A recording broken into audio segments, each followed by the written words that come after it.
ایک جنگل میں ایک چالاک لومڑی رہتی تھی۔ وہ ہمیشہ دوسروں کو دھوکہ دے کر اپنا فائدہ اٹھاتی تھی۔ ایک دن اسے ایک معصوم بلی ملی۔ بلی نے کہا، لومڑی بہن، ہم دوست بن جاتے ہیں، اکیلے رہنا اچھا نہیں۔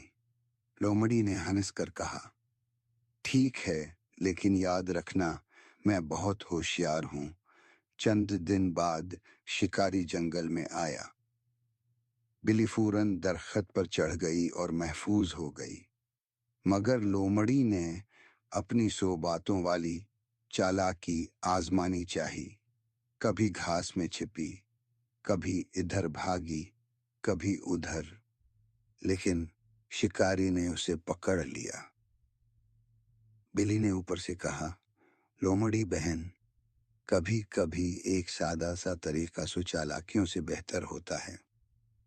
یہ سن کر لومڑی کو اپنی غلطی کا احساس ہوا، مگر تب تک دیر ہو چکی تھی۔